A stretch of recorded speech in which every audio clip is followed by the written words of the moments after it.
오늘 KBS 아메리카 뉴스 또 하나의 안타까운 소식부터 전해드리겠습니다. 박원순 서울시장이 숨진 채 발견됐습니다. 어제 실종 신고가 접수된 지 7시간 만인데 현장에서 유서는 발견되지 않았습니다. 여러 정황상 스스로 극단적인 선택을 한 것으로 추정됩니다. 첫 소식 이수민 기자가 보도합니다.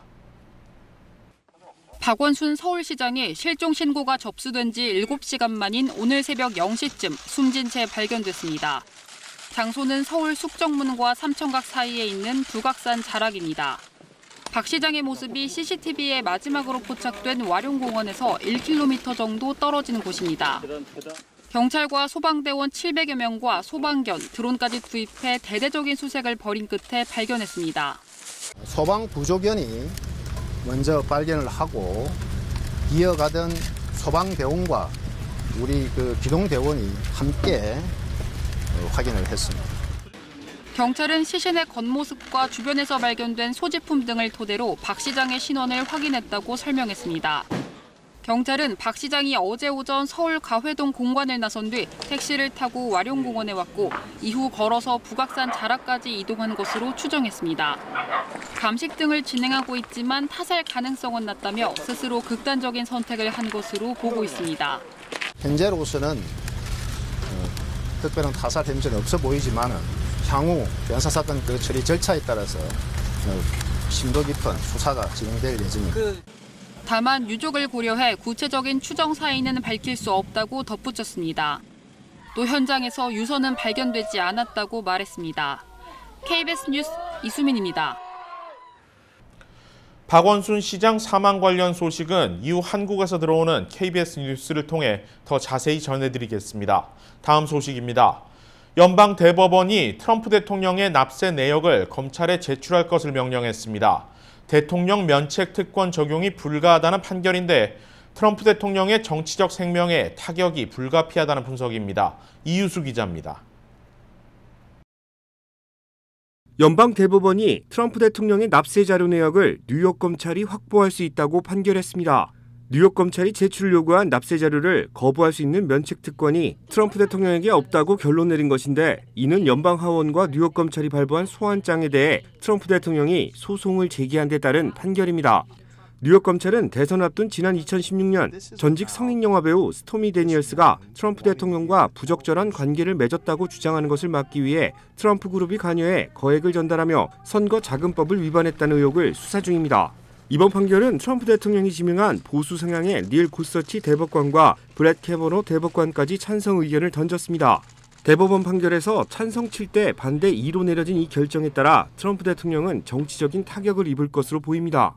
대법원은 이번 판결에서 형사적인 절차에서 대통령을 비롯한 모든 시민은 증거를 제시할 의무가 있고 오늘 이 원칙을 확인한 것이라고 밝혔습니다. 연방하원과 뉴욕 검찰 역시 대통령일지라도 법위에 군림할 수는 없다며 이번 판결을 존중하고 사법 시스템의 정의가 살아있음을 보여주는 결과라고 발표했습니다. The Supreme Court, including the president's appointees, have declared that he is not above the law. The path that the Supreme Court has laid out is one that is clearly achievable by us in the lower court. 한편 대법원의 이번 판결에도 불구하고 뉴욕 검찰이 오는 11월 대선 전까지 관련 기록을 받을 수 있을지는 미지수입니다. 대법관들이 이번 사건을 하급심으로 돌려보낼 것을 결정해 사법 절차는 장기화될 것이라는 전망입니다. KBS 뉴스 이우수입니다. LA시의 코로나19 환자가 급증하고 있는 가운데 에릭 가세티 LA시장이 자택격리 행정명령인 스테이 앳 홈 명령이 또 발령될 수 있다고 경고했습니다. 김경일 기자입니다. 에릭 가세티 LA시장은 코로나19 잠복기인 2주 이내 상황이 악화되면 다시 강제적으로 스테이 앳 홈 명령을 발령할 수밖에 없다고 강조했습니다. 가세티 시장은 입원 환자 수가 가장 높은 수준을 기록하고 있고 확진자도 늘어나고 있다고 우려했습니다. 그러나 감염률은 낮아져 희망이 보인다고 밝혔습니다. 앞으로 2주 동안 확진자 감소 추세를 확인할 수 있는 지표가 절대적으로 필요하다고 말했습니다. Just over 1. And if we continue the work of this past week, we could see that go down even further, perhaps the strongest and most important leading indicator of where we're at. 가세티 시장은 코로나19에 대응한 약은 물론 병원에서 쓰이는 면봉까지 코로나19가 급증한 플로리다, 텍사스주로 몰리면서 공급망에 차질을 빚고 있어 우려를 표했습니다. LA시는 검사를 늘려 코로나19 확산을 막을 수 있지만 최소한의 치료에도 문제가 있다는 지적입니다.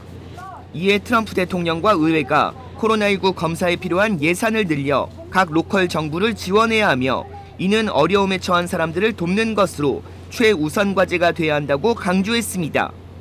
Funding more local community health workers, real small business assistance, expanded benefits including unemployment, another cash payment for folks who are struggling, and aid for state and local government. It is a clear, crystal clear list that isn't about red or blue, Democrat or Republican. 가세티 시장은 주민들에게 주변의 모든 사람이 코로나19에 감염됐다고 생각하고 행동할 때라고 당부했습니다.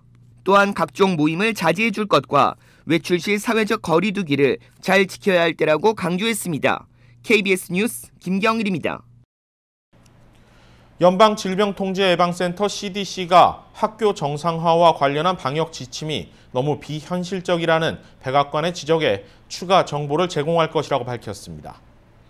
로버트 레드필드 CDC 국장은 오늘 학교 정상화 지침이 개정되지는 않겠지만 지침을 활용할 수 있도록 하겠다며 추가 참고 문서를 제공하겠다고 밝혔습니다. 그러면서 새로운 문서는 교사와 학부모, 보육자 등에게 마스크를 착용하는 방법, 그리고 코로나 바이러스에 대한 모니터링 방법과 같은 정보를 제공하기 위한 것이라고 설명했습니다. 앞서 백악관 측은 어제 대변인 브리핑을 통해 CDC의 학교 정상화 지침 중 모두 28개 항목들이 실질적으로 이행이 어려운 비현실적인 것이라고 밝혔습니다. And one specific example I'll give you is on food services. Have children bring their own meals as feasible. Well, there are 22 million children in this country who depend on these meals at schools. 경제 정상화의 선결 과제로 정상적인 계약을 주장해온 트럼프 대통령 역시 어제 트위터를 통해 계약과 관련한 CDC 지침이 너무 엄격하고 비용이 많이 든다며 불만을 표시한 바 있습니다. LA 카운티 정부가 진행하고 있는 타운 내 버몬트 코리도 프로젝트, 이중 정부 청사 건물이 오늘 처음 공개됐습니다. 완공까지 앞으로 1년이 더 걸릴 예정인데 한인타운에 변화를 줄 수 있다는 기대를 받고 있습니다. 이채은 기자입니다. LA 카운티 정부가 추진하고 있는 재개발 프로젝트인 버몬트 코리도. 이 중 하나인 정부 청사 건설이 중반부로 들어섰습니다. 21층 규모의 이 건물은 LA 한인타운 유가와 버몬트 길 부근에 위치합니다. 3억 달러가 투입돼 2018년부터 공사를 시작한 이 건물은 LA 카운티 산하 정부기관의 청사로 사용될 예정입니다. 이 건물에는 정신건강국을 비롯한 아동보호국, 노인국 등 다양한 정부기관들이 공동 입주할 계획입니다. 특히 1층에 위치한 정신건강국은 정신상담을 비롯한 다양한 서비스를 제공할 예정입니다. 오늘 오전 진행된 첫 공개 행사에서는 마크 리들리 토마스 슈퍼바이저를 비롯한 주요 정부 인사들이 참석했습니다. It's going to be a wonderful expression of culture, of health, of the services that can be brought to bear right here in Koreatown, and it will be for the benefit of the whole county. 한인 비영리 기관들도 다양한 목적으로 청사 건물을 사용할 수 있다고 강조했습니다. 이 빌딩 안에서 이렇게 행정 담당하는 분들만 있는 게 아니라 프로그램을 같이 엮어갈 수 있고 커뮤니티 스페이스도 만들었다고 보니 참 다행이라고 생각합니다. 한편 LA 카운티의 새 청사 건물은 오는 2021년 후반기에 완공될 예정입니다. 이 밖에도 다른 시설들은 오는 2023년까지 순차적으로 완공될 예정입니다. 청사 바로 맞은편에 세워질 노인 아파트와 YMCA 센터, 그리고 대형 주차장 등이 이에 해당됩니다. KBS 뉴스 이채은입니다. 앤서니 파우치 국립보건원 산하 전염병 연구소장이 코로나19가 급속도로 재확산하는 주들에 대해 재봉쇄를 심각하게 검토할 것을 권고했습니다. 단순한 마스크 착용이나 사회적 거리 두기만 철저히 지켜졌어도 신규 확산 곡선이 내려갔을 것을 확신한다며 역설적으로 지적했는데요. 캘리포니아 확진자는 30만 명을 넘어섰고 플로리다는 오늘 하루 확진자만 9천 명, 텍사스는 7천 명을 넘겼습니다.